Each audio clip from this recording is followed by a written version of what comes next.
하나님 아버지 감사합니다. 오늘도 이렇게 저녁에 기도하며 찬송할 수 있는 복된 밤 주셔서 고맙습니다. 건강한 몸 가지고 두 발걸음으로 주의 전을 찾아서 하나님 앞에 나와 경배할 수 있는 복된 마음 주셔서 감사드립니다. 성령님이 우리 가운데 함께 하시고 주의 크신 은혜와 위로와 평강으로 충만케 하옵소서. 예수님 보혈로 정결케 하시고 온전히 하나님 앞에 상달되어지고 기억된 바 된 인생 되게 하옵소서. 예수님 이름으로 기도하옵나이다. 아멘. 491장 찬송하십시다. 491장 찬송입니다.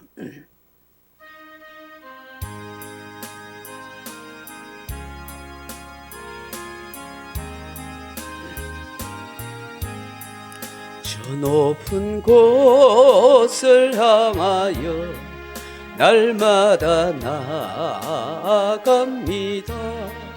내 뜻과 정성 모아서 날마다 기도합니다. 내 주여 내 맘 그곳에 있게 하소서. 그곳은 빛과 사랑이 언제나 넘치옵니다. 괴로움과 죄가 있는 곳 나비로 여기서라도 빛나고 높은 저곳을 날마다 바라봅니다. 내 주여 내 맘 붙드사 그곳에 있게 하소서. 그곳은 빛과 사랑이 언제나 넘치옵니다. 의심의 안개 거치고 근심의 구름 없는 곳 기쁘고 참된 평화가 거기만 있사옵니다. 내 주여 내 맘 붙드사 그곳에 있게 하소서. 그곳은 빛과 사랑이 언제나 넘치옵니다. 험하고 높은 이 길을 사우며 나아갑니다. 다시금 기도하오니 내 주여 인도하소서. 내 주여 내 맘 붙드사 그곳에 있게 하소서. 그곳은 빛과 사랑이 언제나 넘치옵니다. 내 주를 따라 올라가 저 높은 곳에 우뚝 서 영원한 복락 누리며 즐거운 노래 부르니 내 주여 내 맘 붙드사 그곳에 있게 하소서. 그곳은 빛과 사랑이 언제나 넘치옵니다. 아멘. 찬송가 338장입니다. 찬송가 338장입니다.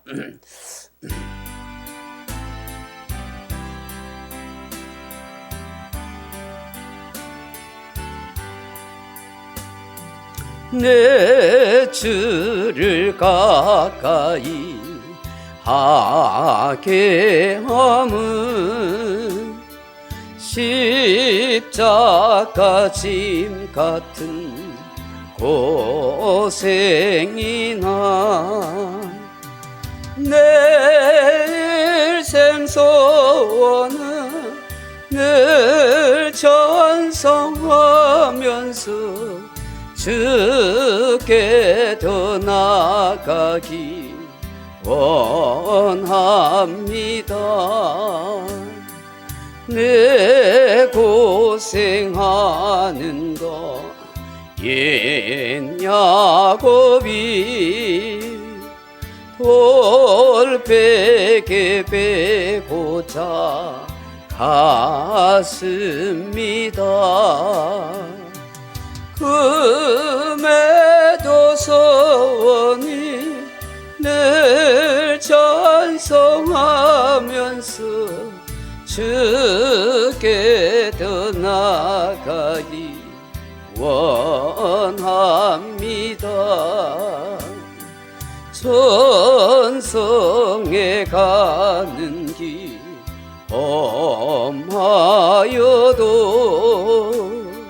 생명길 대나니 은혜로다. 천상을 부르니 늘 찬송하면서 주께 더 나아가기 원합니다. 야곱이 잠 깨어 일어난 후 돌단을 쌓은 것 본받아서 숨쉴 때 되도록 늘 찬송하면서 주께 더 나아가기 원합니다.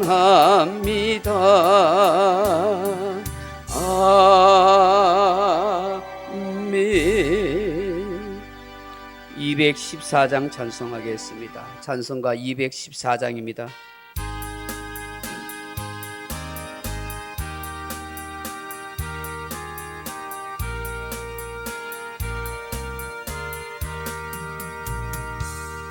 나 주의 도움 받고자 주 예수님께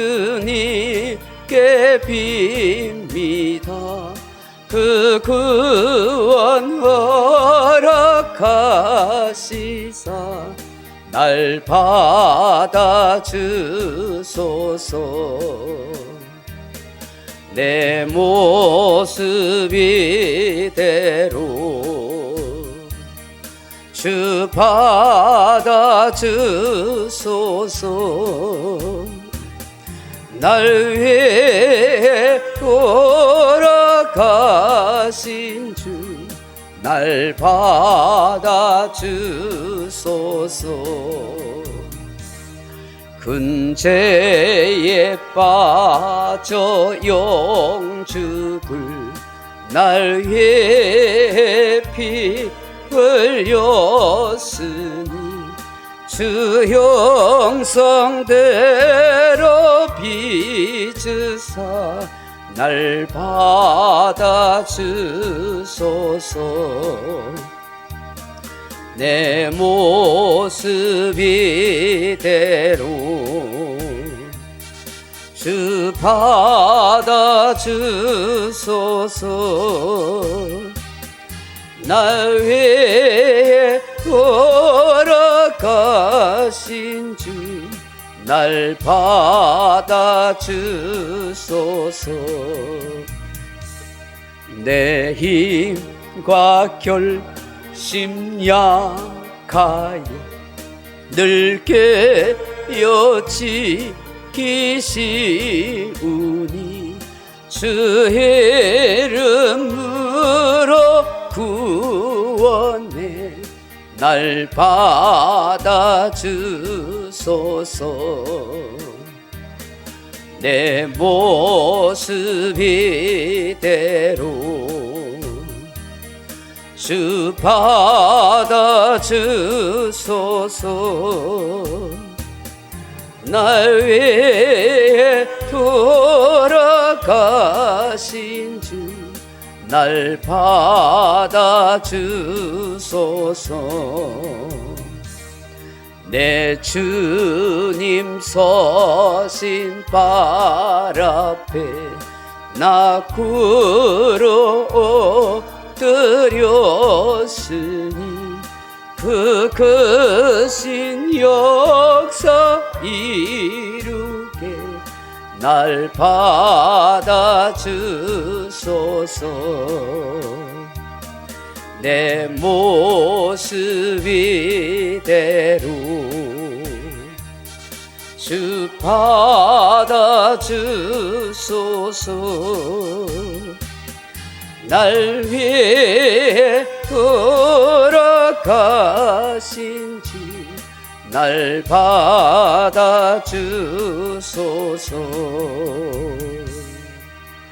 아멘. 380장 찬송하겠습니다. 380장입니다.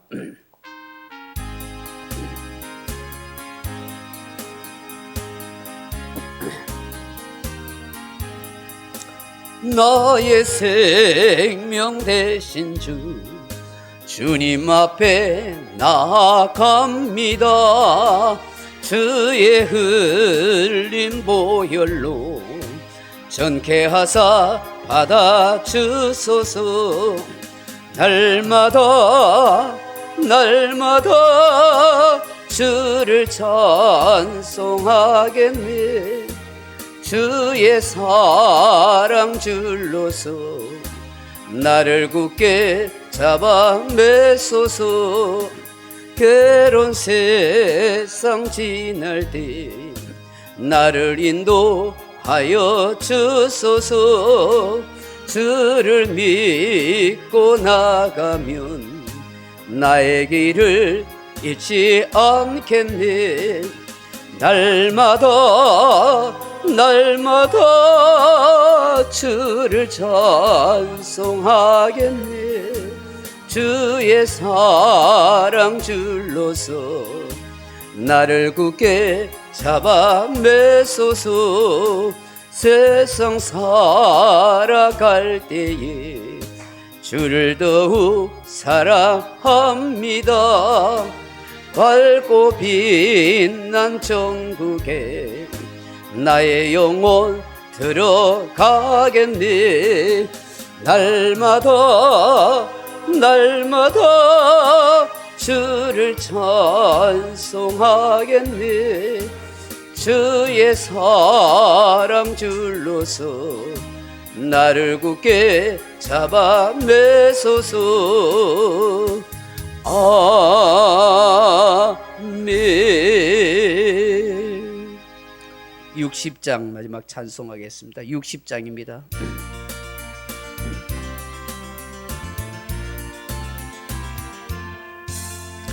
영혼의 햇빛 예수님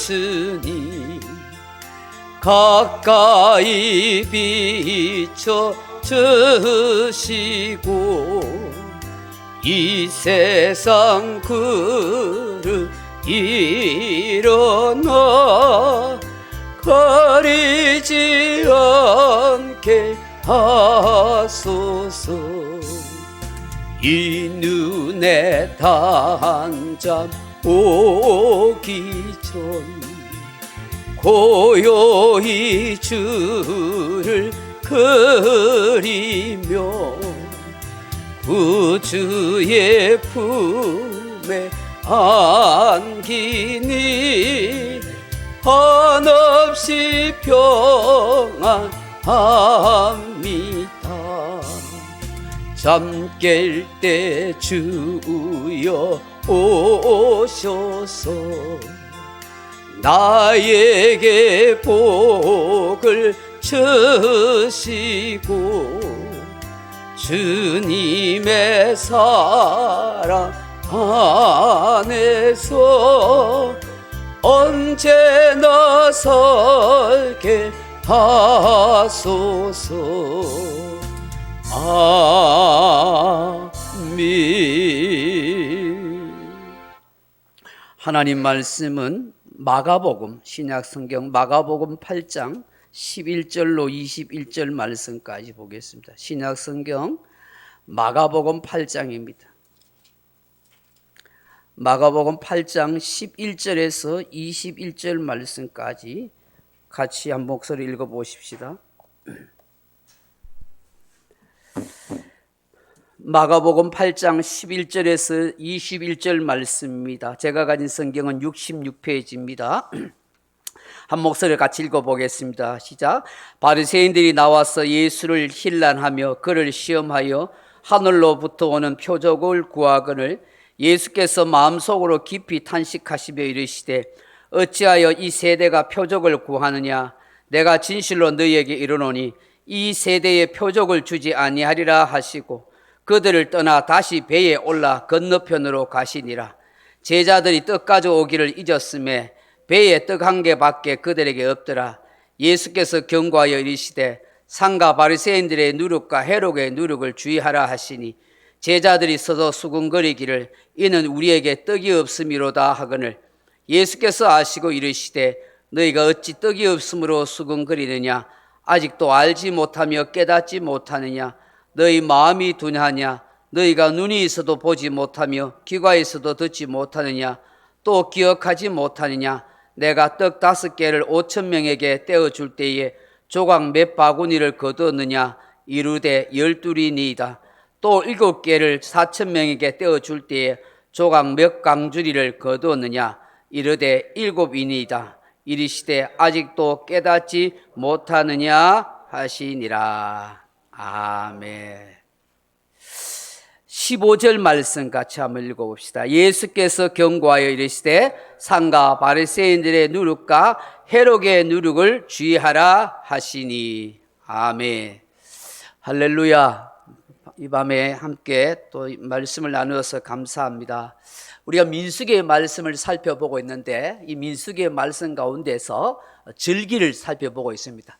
그 절기 가운데서도 유월절을 이 수요일마다 살펴보고 있는데 지난번에 누룩에 대해서 말씀을 했었습니다. 그래서 오늘도 계속해서 이 누룩에 대해서 좀 말씀을 나누려고 합니다. 사랑하는 성도 여러분, 맛있는 빵을 만드는데 중요한 요소, 효소가 되는 것이 누룩이라고 그렇게 말했습니다. 누룩이 너무나 중요하고 필요하죠. 된장, 청국장, 고추장, 간장 등을 발효시키는데 누룩이 없어서는 안 된다 그렇게 했습니다. 우리 생활에 꼭 필요하고 중요하지만 성경에서는 누룩에 대하여 다른 의미로 사용하고 말씀하실 때가 있다고 했었습니다. 지난번에 우리가 살펴보았습니다만 하나님께서는 유월절에는 반드시 누룩을 넣지 않는 발효되지 않는 빵을 만들어 먹으라고 하십니다. 이런 이유로 해서 유월절이 되면은 이스라엘 사람 유대인들은 누룩 없는 빵을 만들어 먹습니다. 몇 주 전부터 집안에 누룩이 없도록 대대적인 청소를 하거나 심지어 자녀들과 함께 게임하듯이 누룩을 찾는 그런 운동도 할 정도라 했습니다. 우리가 유월절, 이 무교절, 이 누룩 없는 무교병을 먹는 이 무교절 기간 동안에 누룩 없는 빵을 왜 먹는가 하는 이유를 살펴보았습니다. 이 출애굽의 이 사건을 통해서 우리가 생각해 봤죠. 그 첫째가 뭐랬습니까? 누룩이 들지 않는 빵을 먹는다 하는 것은 애굽에서 이스라엘 백성들이 얼마나 쓰라린 속박과 고난을 당하는가를 상징하는 의미가 있다고 했었습니다. 두 번째로는 시간이 없기 때문에 누룩 없는 빵을 먹도록 했다. 출애굽 당시에 긴급한 상황인지라 우물쭈물할 여가가 없었습니다. 그 밀가루 반죽에 누룩을 넣어서 발효를 할 때까지 기다리려면 한도 없이 기다려야 하기 때문에 이 발효하지 않는 빵을 빨리 먹어야 했다. 셋째로는 누룩은 죄를 상징하는 의미라고 했었습니다. 누룩은 빵을 부풀게 하는 것인데 인간의 교만, 위선, 허영, 사치심을 가리키는 죄의 요소라 그렇게 말했습니다. 오늘은 이 죄의 요소가 되는 이 누룩과 관련하여 신약 성경에서 상징적으로 이 누룩에 대해서 경고하고 말씀하고 있는 것을 몇 가지 찾고 함께 기도 제목으로 삼고자 합니다. 유명한 코너라는 학자는 이스라엘의 절기들이라 하는 책에서 신약에 묘사되고 있는 누룩의 유형을 5가지로 분류해서 말씀했었습니다. 그 첫째 말씀이 뭐냐면 오늘 예수님이 말씀하신 것이죠. 그째가 해록의 누룩을 조심하라 하는 것입니다. 15절 다시 보시면 예수께서 경고하여 이르시되 상가 바리새인들의 누룩과 해록의 누룩을 주의하라 하시니, 먼저 해록의 누룩을 생각해 보려고 합니다. 왜 예수님께서 느닷없이 해록의 누룩을 조심하라, 이게 무슨 말일까요? 해록의 누룩, 그렇잖아요. 제자들에게 지금 이 말씀하고 있는 거예요. 근데 제자들은 지금 모여가지고 야, 빵 가왔나? 빵 가왔나? 누룩 넣은 빵 있나 없나? 지금 그 이야기 막 하고 있어요. 주님의 말씀을 의미를 뭘 깨닫지 못해가지고. 그러니까 예수님이 답답해가 야, 이 사람들아, 내가 500의 기적 이렇게 가지고 그 빵 몇 강줄이 남았나? 10떡강줄이 남았지. 또 7병2억 기적 일으켜서 네 그 빵 몇 강줄이 남았나? 7강줄이 남았지. 내가 지금 빵에 대해서 이야기하는 거 알지 않느냐? 왜 그거 깨닫지 못하느냐? 지금 예수님이 그렇게 말씀하고 탄식하고 있어요. 그러면 예수님이 왜 해록의 누룩을 조심하랬을까? 이 해록의 누룩은 뭘 상징하느냐는 것입니다. 한마디로 해록의 누룩은 세속의 정신, 세속적인 정신, 세속적인 욕망을 조심하라 하는 말씀인 것입니다. 여러분, 이 헤롯 왕은 이 당시 자기 동생인 헤롯 빌립의 아내 헤로디아를 빼앗아서 자기 아내로 삼았었습니다. 권력의 힘으로 천륜에 반하는 행동을 한 것입니다. 여러분, 이런 불륜의 일을 저질러 놓고서도 전혀 양심의 가책을 받지 아니하고 세례 요한으로부터 질책을 받을 때에 회개하기는커녕 세례 요한을 감옥에 가두었습니다. 심지어 이런 세례 요한의 질책에 못마땅하게 생각하고 있는 이 헤로디아라는 여인이 있었어요. 이 헤롯의 아내가 됐던, 자기 동생 헤롯 빌립의 아내가 됐던 이 여자는 굉장히 욕망이 강하고 권력력이 강한 여자였어요. 그러니 자기 남편을 버리고 시아주버니한테 좀 제거하는 이런 불륜을 서슴없이 저지르는 거예요. 세례 요한이 그것을 질타고 미워하니까 이 듣기 싫었던 이 헤롯 왕은 세례 요한을 감옥에 가뒀어요. 그래도 하나님을 두려워하고 유대인들을 두려워하는 마음이 있기 때문에 어찌하지 못했는데, 이 헤로디아는 여인은 아주 악랄한 여인이었어요. 그래서 저 세례 요한을 어떻게 하든지 자기의 불륜과 천륜을 어긴 것에 대해서 질책하는 것, 그걸 감추고 없애려고 세례 요한을 죽이려고 온갖 계교를 꾸밉니다.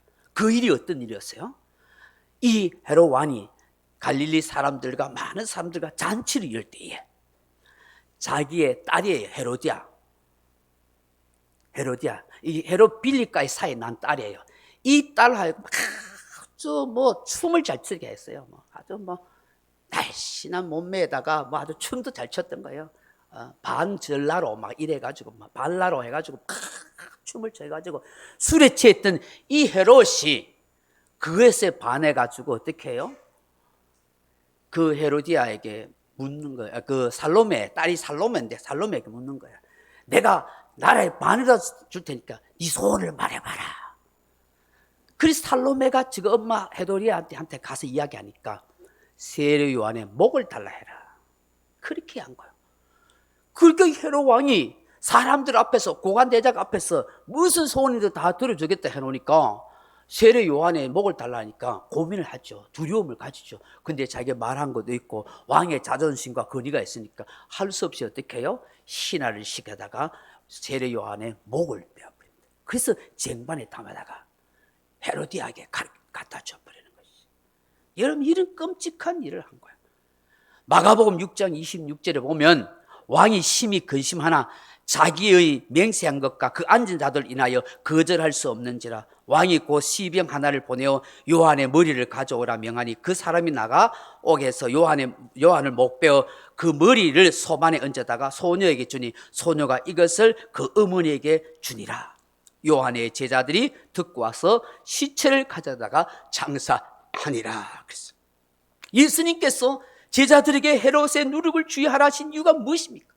사치와의 향락, 방탕과 권력을 탐닉하는 이 헤롯처럼 살아가서는 안 된다. 제자들을 향하여 이것을 말씀하는 거예요.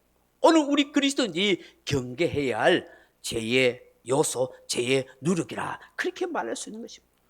우리도 알게 모르게 이런 유혹에 빠질 수가 있습니다.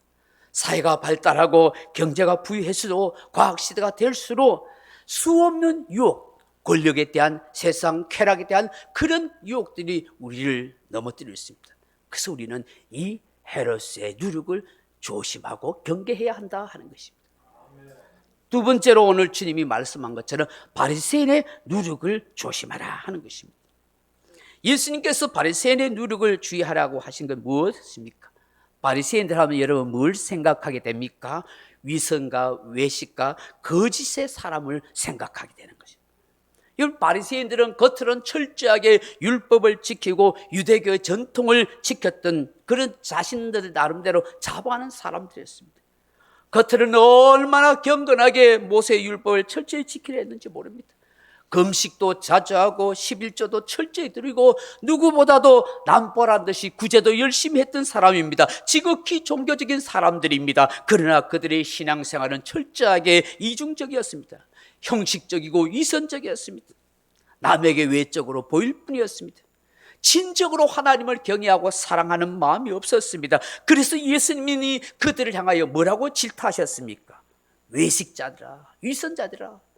여러분 마태복음 23장 23절 이하에 보면 화 있을진저 외식하는 서기관들과 바리새인들이여, 너희가 박하와 회향과 근처의 11조는 들되 율법에 더 중한 바 정의와 긍휼과 믿음을 저버렸도다. 그렇게 해서 화 있을진저 외식하는 서기관들과 바리새인들이여, 장과 대적의 겉은 깨끗이 하되 그 안에는 탐욕과 방탕으로 가득하도다. 화 있을진저 외식하는 서기관과 바리새인들은 회칠한 무덤 같도다. 겉으로는 아름답게 보이나 그 속에는 죽은 사람의 뼈가 가득하 있는 부정한 인생이다.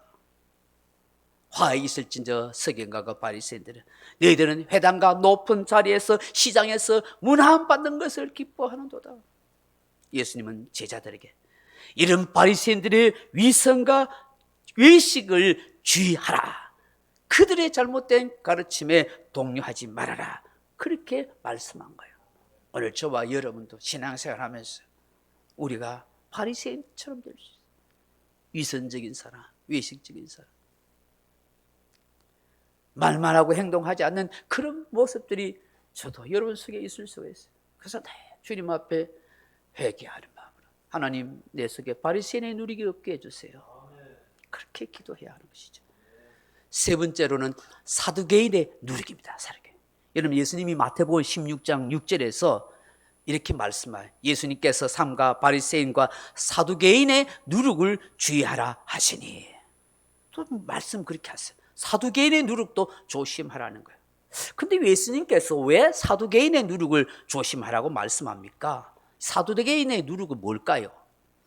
여러분 사두개인이 뭐냐면 예수님 당시에 이스라엘을 형성하고 있던 그 당시에 아주 큰 정치 세력들이 있었어요. 그게 몇 개 파가 있는데 바리새인 파가 있고 사두개인 파 혹은 에세대파, 열심당원 뭐 이런 사람이 있어요. 아주 경건주의자들이 있고 열심당원들도 있고, 근데 거기서 이 예수님 당시에 정치적이고 종교적인 라이벌을 형성했던 중요한 두 파가 있다면 바리새인 파와 사두개인 파예요. 그 사두개인은 뭐냐? 이 사두개인은 원래 사독 대제사장의 후손들이에요. 다시 말해서 레위 지파의 중에서 사독 대제사장의 후손들이 형성된 그 파가 사두개인이에요. 사실은 레위 지파요 제사장 지파들이죠. 그 이들은 누구보다도 하나님 제사 드리는 제사장으로 또 레위 지파로서 모든 그 이스라엘 사람들에게 예배와 제사의 모범과 모델이 되어야 했던 사람인 것입니다. 그런데 이 사람들이 어느새 예수님 당시에 정치 집단화가 되어버린 거예요.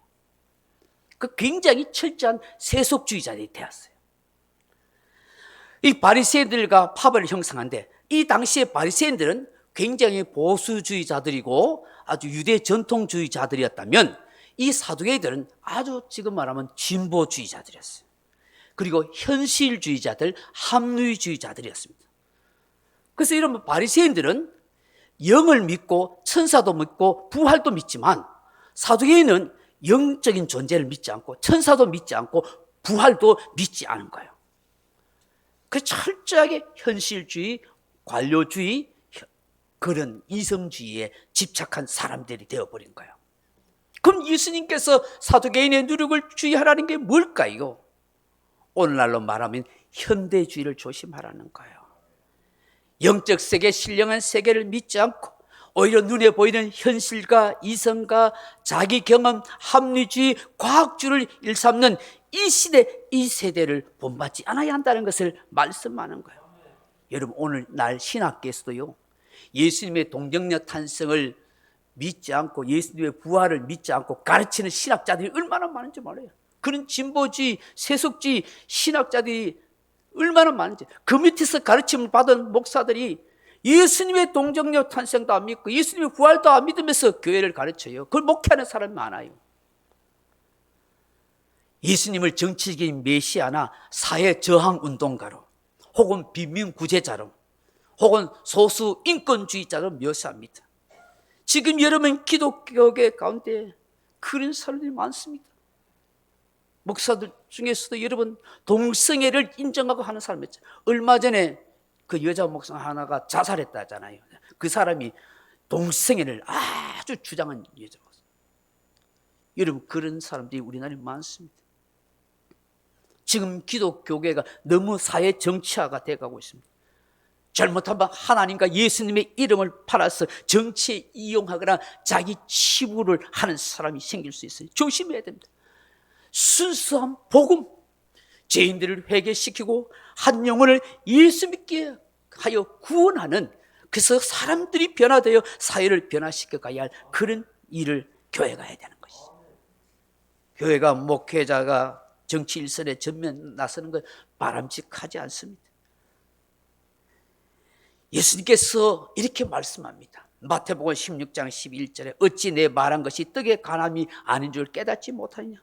오직 바리새인과 사두개인의 누룩을 주의하라 하시니 그제서야 제자들이 떡의 누룩이 아니야 바리새인과 사두개인의 교훈을 삼가하라는 말씀인 줄을 깨달으니라. 뒤늦게야 깨달은 거예요. 이들의 잘못된 가르침에, 교훈에 휩쓸리지 않도록 하라는 것이죠. 여러분, 우리가 조심해야 돼요. 이 시대에 말씀을 잘 배우고 잘 그렇게 주의하고 교훈을 잘 받아들여야 돼요. 네 번째, 여러분, 갈라디아의 누룩을 조심하라 하는 것입니다. 여러분, 갈라디아 교회의 누룩은 한마디로 율법주의입니다. 갈라디아 교회는 율법과 은혜, 옛 언약과 새 언약, 속박과 자유가 마구 뒤섞여 있었습니다. 한편에는 모세, 다른 한편에는 예수님이 있었어요. 사도 바울은 이런 갈라디아 교회에 대해서 너무나 안타까워했습니다. 사도 바울이 갈라디아서 5장 1절에 이렇게 말씀하여 그리스도께서 우리를 자유케 하려고 자유를 주셨으니 그러므로 굳건하게 서서 다시는 종의 멍에를 매지 말라. 보라, 나 바울은 너희에게 말하노니 너희가 많이 할례를 받으면 그리스도께서 너희에게 아무 유익이 없으리라. 내가 할례를 받는 각 사람에게 다시 증언하노니 그는 율법 전체를 행할 의무를 가진 자라. 율법 안에서 의롭다함을 얻으려 하는 너희는 그리스도에게서 끊어지고 은혜에서 떨어진 자다. 우리가 성령을 따라 믿음을 따라 의의 소망을 기다리니 그리스도 예수 안에서는 할례나 무할례가 아무 효력이 없으되 사랑으로 역사하는 믿음뿐이라. 너희가 다름질을 잘 하더니 누가 너희를 막아 진리를 순종하지 아니하게 하느냐. 그 겉면은 너희를 불신에게서 난 것이 아니라 적은 누룩이 온 덩어리를 퍼지게 하느니라. 적은 누룩이 온 덩어리에 퍼지게 한다는 것입니다. 이게 적은 누룩이 뭐냐? 갈라디아 교회 안에 있었던 율법주의자들이, 이들이 잘못된 율법주의를 주장하면서 예수만 믿어서 구원이 있는 게 아니다. 할례도 행해야 되고 모세의 율법도 지켜야 구원이 있는 것이지 예수만 믿어서 구원이 있는 것이 아니라 해서 믿음으로 의로워지고 믿음으로 구원하는 이 복음의 진리를 무너뜨리는 이런 일이 이 갈라디아 교회 안에 있었던 것입니다. 오늘날 여러분, 예수 그리스도를 믿음으로 구원 얻는다는 이 진리를 너무나 쉽게 간과하는 사람들이 많습니다. 율법과 행위를 지나치게 강조하는 사람이 많습니다. 예수를 믿음으로 구원 얻는다, 그거 아니다. 선행도 행해야 되고 착한 일도 해야 된다. 삶이 변하지 않으면 구원도 없다. 아주 그럴듯한 말을 합니다. 그래서 로마 가톨릭처럼 그런 행위 구원을 강조하기도 합니다. 불교나 다른 종교처럼 자비와 자선을 강조합니다. 어느 이단들에게서는 지옥 가는 크리스찬이라고 호도하면서 중생론, 자기 구원론을 그 자기 방식으로 설파하기도 합니다. 이 다 율법주의자들입니다. 여러분, 우리가 완벽한 삶을 살아갈 수는 없습니다. 예수 그리스도 믿음으로 어려워지고 예수 그리스도 믿음으로 구원해 주십니다. 그 구원받은 하나님의 은혜에 감사해서 말씀대로 하나님 뜻대로 살아가는 것이지, 조금씩 점진적인 성화가 이루어져 가는 것이지 선행이나 착한 일이 구원의 조건이 될 수가 없는 것입니다. 그러므로 예수님께서 사도 바울을 통해서 철저하게 갈라디아의 누룩, 율법주의를 조심하라고 말씀하는 것입니다. 마지막으로 어떤 누룩을 조심해야 될까요? 고린도 교회의 누룩을 조심해야 한다는 것입니다. 고린도 교회의 누룩은 무엇일까요? 육적인 누룩입니다. 육적인. 고린도 교회는 성적인 타락과 시기 질투, 파벌로 얼룩진 교회입니다. 여러분, 고린도 교회는 그 당시 이 고린도 지역이 굉장히 문화와 사상이 아주 성적으로 방종하고 타락한 그런 시대 속에 있었습니다. 교회에 나오고 예수를 믿고 있음에도 불구하고 여전히 그 고린도 지역의 문화에 젖어 있었기 때문에 사람들이 굉장히 성적으로 방종했었습니다. 그래서 지난번에도 한번 이야기했습니다만은 그 아버지의 계모와 아들이 간통하는 일을 별로 그렇게 죄로 생각하지 않고 떳떳하고 뻔뻔하게 교회에 나와서 신앙생활하는 사람이 있었어요. 지금도 여러분 고린도에 가보면 저 고린도 항구에서 멀지 않은 저 산이 있는데 아주 높은 산이 있어요. 뭐 여 가지사이나 뭐 이런 신불살쯤 되는데 그 산 꼭대기 신전이 아직도 있어요. 옛날 사람들이 전부 신전에 올라가서 거기서 제사를 지내고 그 신전에 있는 창녀들과 몸을 썩는 거예요. 그래서 전부 성적인 행위를 해야 신께 제사가 받아진다고 했었어요. 그런 문화였었어요. 여러분, 고린도 교회 안에 그런 사람들이 있었을 뿐만 아니라 어떤 일이 있어요? 아볼로파, 게바파, 베드로파, 교회 안에 서로 시기 질투하고 경쟁하고 파벌을 형성해서 고린도 교회는 이것 때문에 몸살을 앓았던 거예요. 사도 바울이 그렇게 말씀합니다. 고린도서 5장 6절에 너희가 자랑하는 것이 옳지 아니하도다. 적은 누룩이 온 덩어리에 퍼지는 것을 알지 못하느냐. 너희가 누룩 없는 자인데 새 덩어리가 되기 위하여 묵은 누룩을 내버리라. 우리는 유월절량 그리스도께서 희생되셨느니라. 이러므로 우리는 명제를 지키되 묵은 누룩으로 말고 악하고 악에 찬 누룩으로 말고 누룩이 없이 순전함과 진실함의 떡으로 하자. 진실하고 순전한 신앙으로 새롭게 되자고 말씀하는 거예요. 말씀을 맺겠습니다. 사랑하는 성도 여러분, 유대 납비 중에서 누룩을 인간의 내적인 데서가 아니라 외적인 데서 찾으려는 사람이 있었습니다. 이 사회 속에 퍼져 있는 누룩이 너무나 많다. 정치, 경제, 사회 전반적으로 행해지는 부정과 부패와 비리가 바로 인간 밖에 존재하는 누룩이다. 이 누룩을 제거하고 경계해야만 사회가 아름답게 될 수 있다라고 그렇게 말했습니다.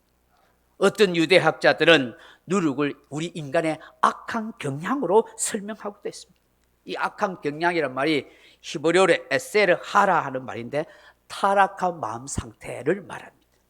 여러분, 아담이 타락한 후에 인간의 마음속에는 이런 악한 경향의 누룩이 뿌리 잡고 있다고 그렇게 이야기합니다. 그 대표적인 예로 창세기 6장 5절에 보시면 여호와께서 사람의 죄악이 세상에 가득한가 그들의 마음과 생각이 모든 계획이 항상 악할 뿐임을 보시고 땅에 사람 지으셨음을 마음에 근심하시고 한탄하사라고 말씀합니다. 인간이 계획하고 생각하고 사람 모습이 항상 악하더라는 거예요. 조금 더 선이 안 보이더라는 거예요. 그 정도로 인간은 악의 경향으로 그런 누룩의 쓴뿌리가 완전히 자리 잡고 있는 인생의 모습이다라는 것이죠. 이 누룩을 없애려면 누룩의 뿌리가 되는 악한 경향을 제거해야 한다, 그렇게 주장합니다. 여러분들, 근데 그걸 어떻게, 무엇으로 여러분 그 악한 경향을 제거할 수가 있겠습니까?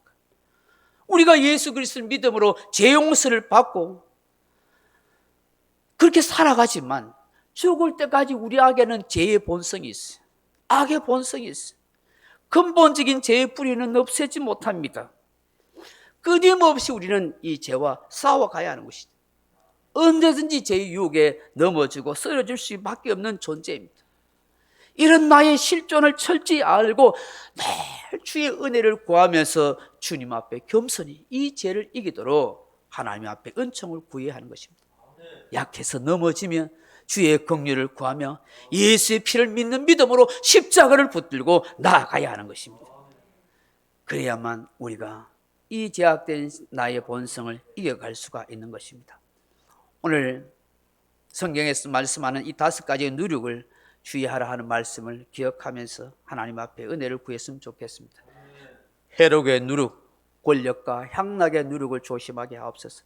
바리새인의 누룩, 위선과 가식의 인생을 살지 않게 해주십시오.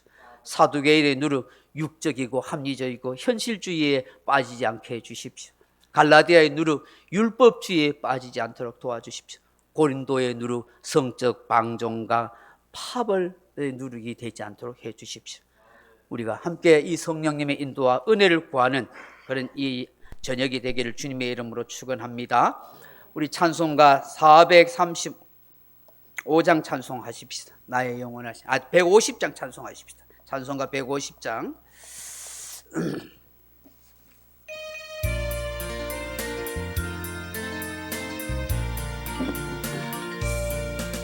불보리 위에 십자가 서은 주가 고난을 당한 표라. 험한 십자가를 내가 사랑함은 주가 보혈을 흘림이라. 최후 승리를 얻기까지 주의 십자가 사랑하리. 인남 멸류관 받기까지 험한 십자가 붙겠네. 멸시 전대받은 주의 십자가에 나의 마음이 끌리도다. 귀한 어린 양이 세상 죄를 지고 험한 십자가 지셨도다. 최후 승리를 얻기까지 주의 십자가 사랑하리. 빛난 멸류관 받기까지 험한 십자가 붙들겠네. 험한 십자가에 주가 흘린 피를 믿는 마음으로 바라보니 나를 용서하고 내 죄 사하시려 주가 흘리신 보혈이라. 최후 승리를 얻기까지 주의 십자가 사랑하리. 빛난 멸류관 받기까지 험한 십자가 붙들겠네. 주가 예비하신 나의 본향집에 나를 부르실 그날에는 영광 중에 계신 우리 주와 함께 내가 죽도록 충성하리. 최후 승리를 얻기까지 주의 십자가 사랑하리. 빛난 멸류관 받기까지 험한 십자가 붙들겠네. 말씀을 생각하면서 여러분 가정과 자녀들과 나라 민족과 교회를 위해서 기도하십시다. 기도하겠습니다. 하나님 아버지 감사합니다. 하나님 아버지, 우리가 누룩에 대해서 함께 말씀을 배우고 나누었습니다. 하나님, 우리가 정말 예수님이 말씀하신 것처럼 어떤 누룩을 조심해야 하는지 경계해야 하는지, 이 누룩이 상징하는 바가 무엇인지, 또 사도 바울을 통해서 아버지 우리가 경계할 누룩이 무엇인지 다시 생각해 봅니다. 하나님, 헤로스의 누룩을 조심하게 도와주옵소서. 권력과 향락과 사치에 빠져 살지 않도록 해주시고, 바리새인들처럼 위선과 가식과 외식의 인생을 살아가지 않게 하시고, 사두개인처럼 육적인 것에 합리적인 것에만 빠지지 않게 하시고, 우리가 신령한 세계를 더 믿을 수 있도록 도와주시고, 바른 진리를 깨우치고 교훈을 받을 수 있도록 도와주시옵소서. 갈라디아 교회처럼 율법주의 누룩에 빠지지 않게 해주십시오. 하나님, 은혜로 날마다 살아가게 하시고 믿음으로 살아가게 하시고 성령을 따라 살아갈 수 있도록 도와주옵소서. 고린도의 누룩처럼 성적인 방종에 빠지지 않게 하시고, 우리 교회 안에 서로 경쟁하고 파벌과 서로 미움과 시기 질투하는 그런 누룩이 생기지 않도록 도와주시고, 성령의 역사하심과 인도하심을 구하면서 항상 이런 잘못된 죄의 누룩이 내 마음속에, 우리 안에, 우리 교회와 이 사회 안에 퍼지지 않도록 지켜주시고 늘 은혜로 살아갈 수 있는 우리 모습들이 되게 해 주옵소서.